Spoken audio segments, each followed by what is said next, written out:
The Bible tells us in Jeremiah 29:11, "For I know the plans I have for you, declares the Lord, plans to prosper you and not to harm you, plans to give you hope and a future." This morning here on A New Ministries Christ-Centered Recovery, we'll tell you how to begin the process of recovery from any of life's hurts, hang-ups, or addictions. Remember, God has plans to give you hope and a future. Let's join in now to hear those whose purpose and mission is to inspire you to renew, rebuild, and restore your life through the road of Christ-Centered Recovery. Welcome back to all of our faithful listeners here this morning on A New Ministries Christ-Centered Recovery. I'm your host, John Broderick. Domestic violence, physical, sexual, and emotional abuse are topics a lot of families, individuals, and even churches are afraid to address or even talk about because of the ugly nature of these subject matters. We here at A New Ministries believe that you cannot heal a wound by saying it's not there. And having said that, please welcome to our broadcast here this morning Amanda Moyer, Program Director of Safe Places, and Eliza Gentile, Client Case Manager for Safe Places as well. Both Amanda and Eliza are joining us by phone from beautiful Alexandria, Virginia. Thank you, ladies, for joining us here on A New Ministries Christ-Centered Recovery. Yes, thanks for having us. Now, Amanda, what is Safe Places? And tell us a little bit about the history and how Safe Places got started.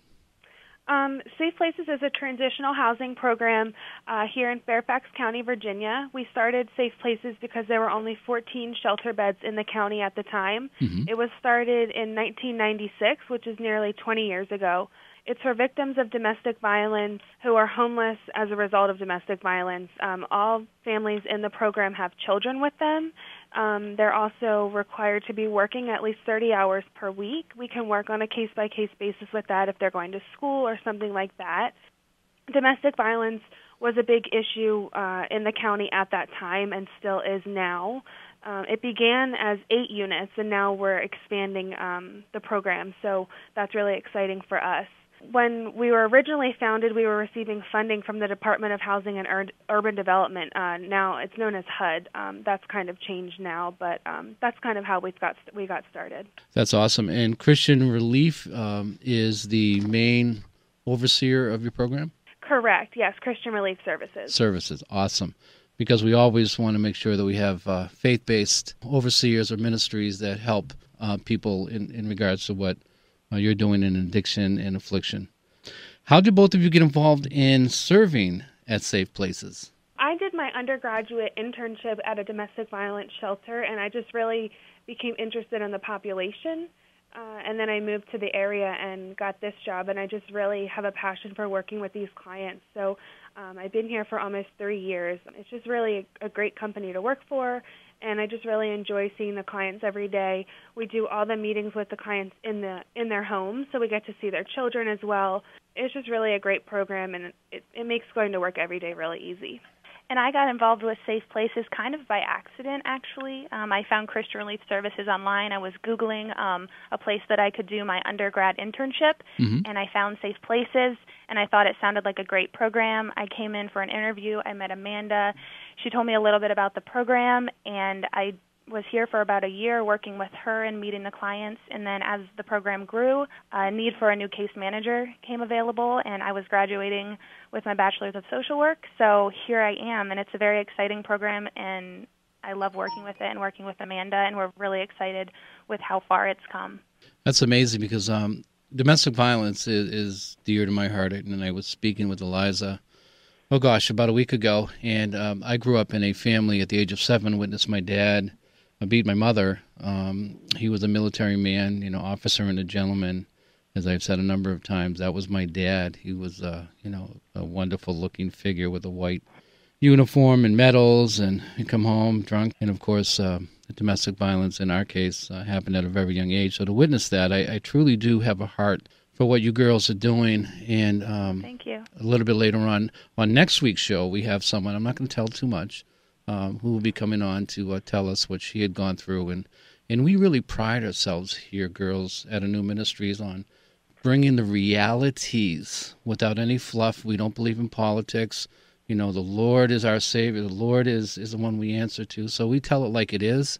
And for people like yourselves to be involved in such a great works, man, oh man, we need to tell it from the highest mountain. We need to let people know. We need to talk about this stuff, because without that, you're not going to be getting educated, and you're not going to know how to help people. Now, why is Safe Places so important? Why was it so important then? How does it continue to benefit the community now? Well, like Amanda said, when the program started, there were only 14 domestic violence shelter beds in the county, which is not a lot. So this program was really crucial. And now in Fairfax County, there are still only 76 beds dedicated to victims of domestic violence, and that's still not a lot. So there's still a lot of work to be done. And domestic violence actually represents about 41% of the homeless population here in Fairfax County. So that's quite a bit. And domestic violence is also the leading cause of homicide in Fairfax County, and it affects 1 in 3 households. So to think that a mother and her children might not escape because they fear being homeless is a very, very sad reality. And the statistics show the importance of our program in this county, because we give families a safe and stable place to go when they're fleeing their abusers. And when a woman leaves an abusive relationship, she is at the highest risk of danger. So to have a safe place like Safe Places is just really important. And, the lack of resources, affordable housing, long wait lists for housing, really just force women to choose between the abuse that they have at home or being homeless. The effects of domestic violence on families and relatives and especially children, and I know firsthand, is so devastating that, most people that don't understand the reality of this violent nature, it is just so devastating for a young child and for a woman to go through the physical aspect of this epidemic in the United States. So I applaud again what Safe Places is doing. How many families has the program helped in 2015, and how many are projected to get help in 2016? In 2015, Safe Places was able to assist 102 individuals, so that includes mothers and children, which included 25 households. And in 2016, our goal is to serve at least 27 households. So we hope to continue expanding the program. And over the past 2 years, 11 Safe Places families graduated from the program, which included 100% of them developed an individualized safety plan and knew more ways to plan for their safety. 82% of them maintained or increased income while in the program, and 73% secured permanent housing upon exiting the program. So self-sufficiency is our main goal, and securing permanent housing is obviously another main goal, so that they have permanent housing when they leave our program. Those are some great numbers. You guys are doing some amazing works down there in Alexandria. We're trying. Well, we have to duplicate what you're doing. We got to get the word out, because there is such a great need. And I'll say worldwide, it's a pandemic, because knowing all the different cultures and societies that domestic violence is in, when you look at India, you look at, Russia, and you look at China. I mean, it's unbelievable. And to be in this venue, just warms my heart that there are people like you on the face of this earth. Safe Places has continued to grow, and what would you girls attribute that to? Well, I think we can definitely contribute that to the wonderful domestic violence network that we have here in Fairfax County. There's a lot of service providers that come together and really work together to make sure that domestic violence is a forefront issue here in Fairfax County, Virginia, which is great. And their support has really played a big role in the ability for us to grow our program. And along with just the other resources that are in the county, whether they be financial resources or supportive resources like counseling. There's a lot of really, really great resources here in Fairfax County, and we also work for a really great organization called Christian Relief Services that really has allowed us to expand and really envisions the program growing, which makes our job a lot easier because we have that support. That's amazing. Yeah, it's really great. We're very fortunate. Now, how did you girls feel the calling to come into the arena of domestic violence? Because some people just would like to get an education and say, it's a field they'd like to go in. But some people actually feel compelled to move in a direction. How did you girls feel when you got involved in this type of work? Well, that's a really great question.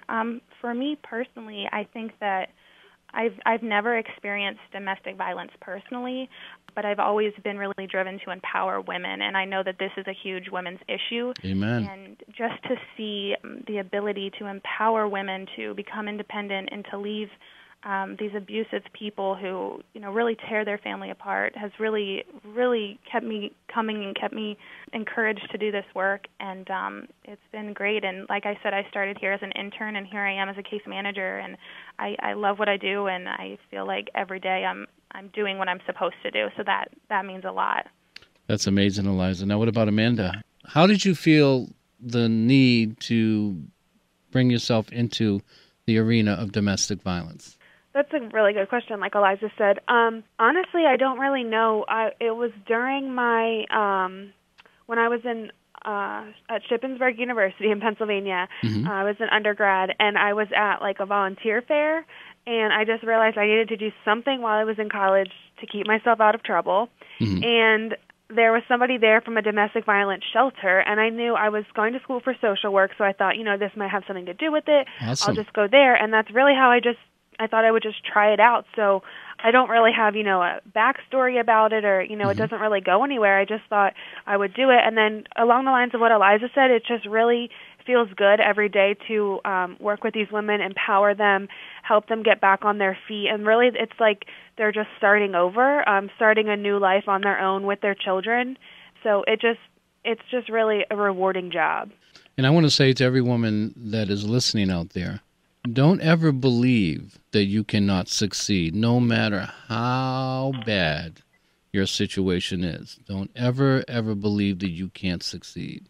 Because I'm going to tell you something. People like Safe Places and organizations and ministries all around the country that deal with domestic violence can show you the proof of what can happen when you really rethink the way your life is going and seek advice from people who can help you. And Safe Places is one of those resources that will be made available to you at the end of our broadcast. Why is October so important to Safe Places? October is Domestic Violence Awareness Month, so it's a time for us to educate the community and get the word out about domestic violence. You see people wearing pink ribbons and wearing pink for breast cancer awareness, but a lot of people don't realize that it's also Domestic Violence Awareness Month. You see all the football players on TV wearing pink for Breast Cancer Awareness Month, but they never wear purple for Domestic Violence Awareness Month. So things like that. So it's just really important to get the word out about it, that it is a real issue, and it needs to be supported. So it's just a good time to, support local domestic violence agencies or shelters or things like that. Sure. And how timely is this broadcast? We are in October. It's perfect. Thank you so much for having us. Oh, no, it's a pleasure. Again, this is dear to my heart. And I do want to bring up another subject matter, too, because you touched a little bit about it. The NFL. Recently, it has been, this past year anyway, in the spotlight for domestic violence. And some of the particular circumstances and individuals that were involved were key players, very famous star athletes. And we had seen right on television the actual footage showing the domestic violence. How do you girls feel about when a man does that to a woman and pretty much gets off on it and is not held accountable? I mean, I personally think that everyone should be accountable for their actions, and I think, I don't really remember the specific things about some of the cases, but I know sometimes, they might get taken out for a game or two. I think, there should be a no-tolerance policy. I know sometimes, they get caught with, drugs or something, and there might be a harsher penalty than getting, the video was out there of Ray Rice and those kinds of things. Things like that. I just think sometimes the policies need to be a little harsher, especially for something like this, when there's other things that are a little bit different. Honestly, it makes me get a little bit heated. I'll be honest with you, it makes me sick as a man. Like I said, we are a no-fluff ministry. It makes me sick to think that I'm a male, could be taking on a female. Of course, if we just use our common sense, men are stronger than women. We're built this way, so that we have a dominant advantage. And to take advantage of a woman, it just makes me so sad. My sister who passed away from a heroin overdose in 2005 and left 3 kids behind, sorry. had also suffered domestic violence in every single one of her relationships, and she had 4 of them. So it is very disgusting and ugly to me to see this violence perpetrated on women and the accountability. I believe in justice from a faith point of view. I believe in accountability, that you must be held accountable for your actions, and hopefully that would be a deterrent, and you can use that as a catalyst to do better. So I applaud you girls and Safe Places and Christian Relief Services, because we need more ministries, we need more programs, we need more education. And you have my word, this is not going to be a silent issue here on the New Ministries Christ-Centered Recovery. That I assure you. Now, where do you see Safe Places in 20 years from now, ladies? Well, we dream big around here, and we really, really want to double the number of units that we currently have. Amen. Our dream would be to go from 17 to 34 or even more units to increase the bed space. You know, since we doubled from where we were at in 1996, I don't think that's completely unattainable. It'd be amazing, and that's the goal right now. And we'd also like to see Safe Places have an emergency shelter someday, you know, to get the women and their children off the streets, and then to place them into our transitional housing program would be amazing. I think that, you know, there's a lot of room to grow, and who knows where we're going to be in 20 years, but I think that's the goal right now. Well, God certainly knows, and I wanted to ask you as well, what is a typical day like at Safe Places for women and children? Wow. Well, it definitely differs from case to case, but I think, you know, it really starts in the morning with, you know, all of our mothers are single parents. Mm-hmm. So they're getting up early. Some of our women take the bus, so sometimes they're getting up extremely early, like 5 a.m., 6 a.m., getting their kids ready for school, dressed, bathed, fed, put on the bus, or, you know, taking them to daycare. From there, they're going to work. A lot of our clients do get paid minimum wage, so they're going to, you know, jobs at restaurants, or some of them are babysitters, and they work full-time, 8-hour days, sometimes 10, you know, as much as they need to support their family. They pick their kids up from daycare or from school. They go home. They help their kids with homework. They feed them. They'll meet with us. We meet our clients weekly or biweekly, so we go back and forth between which clients we see which nights, and then it's to bed, and they do it all over again. And sometimes there's not enough time to really think about, you know, how they can take care of themselves and get past what they've been through. So to have time to really heal is sometimes the hardest part. You know, they say that children are the greatest tape recorder ever invented, and they remember so much. And I think of myself, I'm 55. I remember when I was 7 and I witnessed it still plays when I revisit that. How do you help the children get through such an ugly situation? How do you help them heal?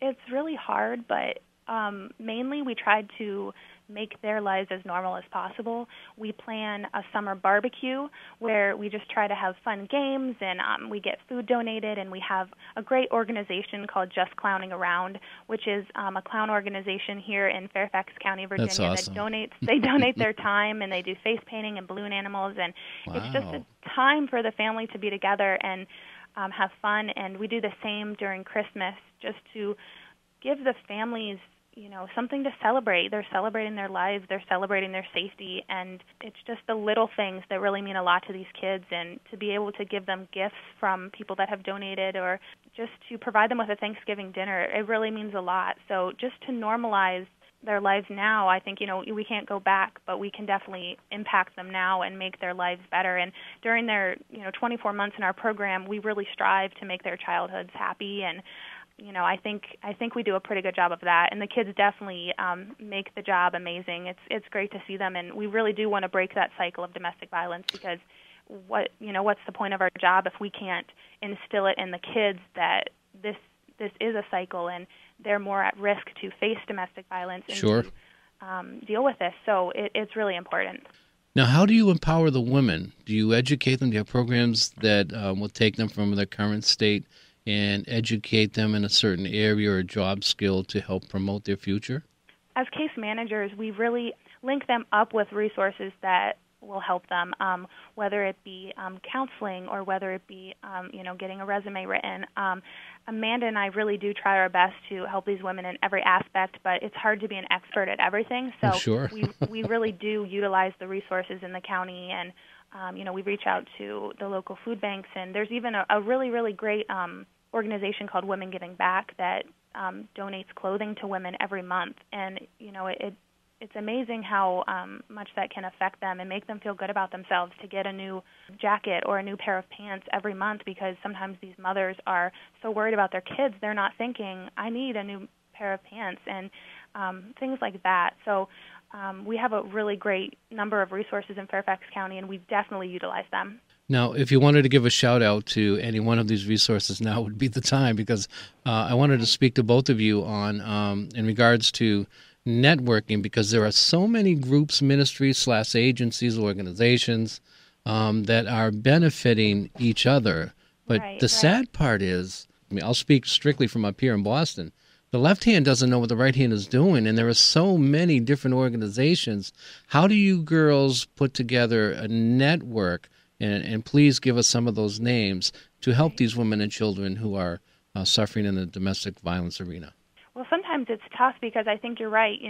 We have a program, and we know others that do similar work to what we do, but sometimes it's hard to find resources that do things that we need help with. So pretty much just from going to our domestic violence network meetings for Fairfax County, and just getting to know people through shelters. I can tell you a really great organization called His Hidden Treasures, which is a furniture ministry here in Northern Virginia. Amen. And we kind of just found each other through a shelter we were working with, and we have done, I think, over 10 client move-ins where they provide furnitures and provisions for our homeless clients that are moving into their homes, and they literally transform these empty units into homes. They hang pictures, they make beds, they pray with our clients, and they're amazing, and they really just do it out of the kindness of their hearts, and it just works. And we work with them, and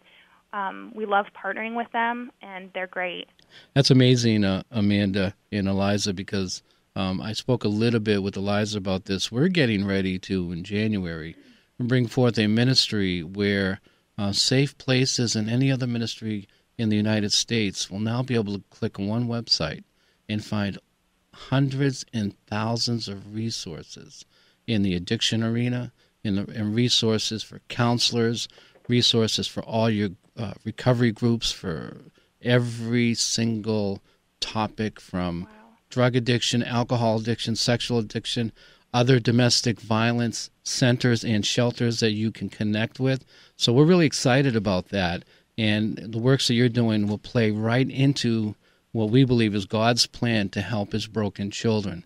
So we're really, really happy that that's going to be happening soon, because that's like great. You said, you heard from another shelter, or you heard from this person. Well, now you're going to be able to just click and see at your fingertips all of these different resources that will be able to help your ministry. That will be very beneficial to us, as I'm sure a lot of other people as well. Absolutely. And pastors that have no clue in regards to looking for the proper help for people in the congregation will now be able to just click on and say, look under a very specific title and find the resources that they need.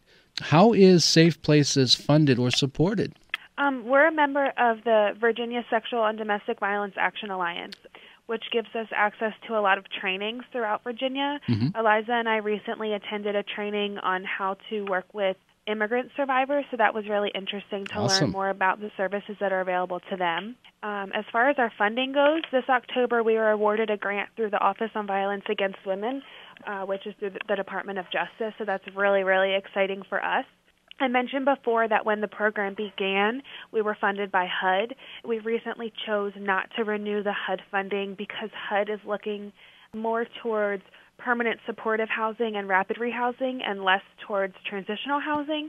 So we decided not to renew our HUD funding, and we're more applying for different kinds of private funds and things like that. So the Office on Violence Against Women grant is very, very exciting for us.